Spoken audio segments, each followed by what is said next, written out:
Hello guys, ഞങ്ങൾ ഇന്നൊരു ഷോപ്പിങ്ങിന് പോകാമെന്ന് വിചാരിച്ചു കേട്ടോ. വലിയ ഷോപ്പിംഗ് ഒന്നുമല്ല, ചെറിയൊരു കുട്ടി ഷോപ്പിംഗ്. അതെന്താണെന്ന് വെച്ചാൽ അമ്മ കുറച്ച് ദിവസമായിട്ട് പുറത്തേക്ക് ഒന്ന് പോകണം, കുറച്ച് സാധനങ്ങളൊക്കെ മേടിക്കണം എന്ന് പറഞ്ഞുകൊണ്ടിരിക്കുകയായിരുന്നു. അപ്പോൾ ഞങ്ങൾ 4 പേരും കൂടെ ഒരുങ്ങി കെട്ടി പുറത്തേക്ക് പോവാണ് കേട്ടോ.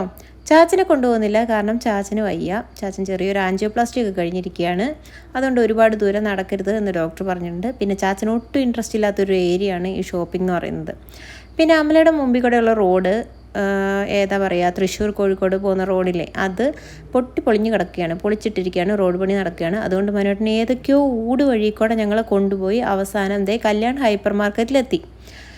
അമ്മയ്ക്ക് 2 സാരി മേടിച്ചു കൊടുക്കണമെന്ന് ഞാൻ വിചാരിച്ചിട്ടുണ്ടായിരുന്നു. അപ്പോൾ അമ്മയ്ക്ക് സാരി എടുക്കാൻ പോയതാണ്. മനുവൻ്റെ ഇരിപ്പ് കണ്ടോ, ഇരിപ്പും പാവമൊക്കെ കണ്ടോ, നമ്മളെന്തോ ക്രൂരത ചെയ്യുന്നത് മാതിരിയാണ്. അത് കഴിഞ്ഞ് ഞങ്ങൾ അതൊക്കെ കഴിഞ്ഞ് ഇറങ്ങിക്കഴിഞ്ഞപ്പം സൈഡിൽ കണ്ടോ കുറേ ബാഗ് തൂക്കിയിട്ടിരിക്കുന്നു. നല്ല കളർഫുള്ളായിട്ടുള്ള ബാഗല്ലേ, നല്ല രസമുണ്ടായിരുന്നു കാണാൻ. അതൊക്കെ തോണ്ടി അച്ചു നടന്നു. പിന്നെ എല്ലാം കഴിഞ്ഞ് ബില്ലടിക്കാൻ നിന്നപ്പം ഞാൻ അവിടുത്തെ ഡ്രസ്സുകളൊക്കെ നോക്കി, കാണാൻ ഭംഗിയുണ്ടോ നോക്കി വിലയൊക്കെ നോക്കി ഇങ്ങനെ നടക്കുകയാണ്. അമ്മ എനിക്ക് 2 ഡ്രസ്സൊക്കെ മേടിച്ചു തന്നു, അച്ചുവിന് ഡ്രസ്സ് വാങ്ങിച്ചു കൊടുത്തു, മനുവേണ്ണന് മാത്രമൊന്നും കിട്ടിയില്ല കേട്ടോ. പിന്നെ ഇതെല്ലാം കഴിഞ്ഞിട്ട് ഞങ്ങൾ നേരെ പോയത് മാർക്കറ്റിലേക്കാണ്. മാർക്കറ്റിൽ ചെന്നിട്ട് കുറച്ച് മീൻ വാങ്ങിച്ചു. അവിടെ അന്നേരമാണ് ഒരു കാടക്കുഞ്ഞിൻ്റെ ഇട്ടിരിക്കുന്ന കണ്ടത്. പോയി നോക്കിയപ്പോൾ പൂടയില്ലാത്ത കാടക്കുഞ്ഞുങ്ങൾ, പാവങ്ങളല്ലേ. അതൊക്കെ കഴിഞ്ഞ് ഞാൻ നോക്കിയപ്പോൾ ഒരു പൂച്ച ഇരുന്ന് എന്നെ നോക്കി പേടിപ്പിക്കുന്നു. ഞാൻ വീഡിയോ എടുക്കാൻ തുടങ്ങിയപ്പോണ്ടല്ലോ ആ പൂച്ച തിരിഞ്ഞിരുന്നു പുച്ഛം. പക്ഷെ കുറച്ച് നേരം കൂടെ ഞാൻ നോക്കിയാൽ വീണ്ടും ആ പൂച്ച എന്നെ നോക്കി പേടിപ്പിക്കുന്ന പോലെ തോന്നി. നിങ്ങൾക്ക് തോന്നുന്നുണ്ടോ നോക്കിക്കേ, കണ്ടാ പൂച്ച നോക്കി പേടിപ്പിക്കുന്നില്ലേ.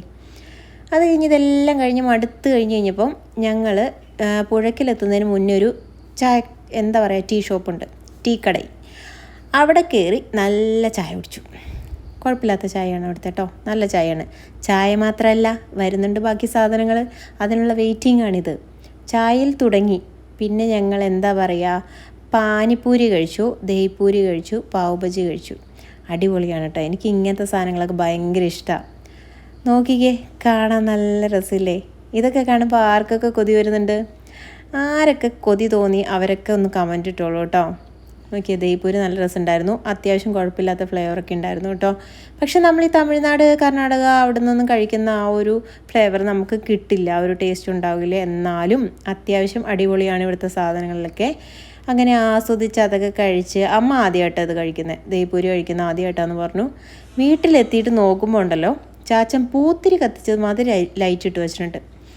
നല്ല രസമില്ലേ നോക്കിക്കേ, എല്ലാ ലൈറ്റുകളും ചാച്ചൻ ഇട്ട് വെച്ചിട്ടുണ്ടായിരുന്നു.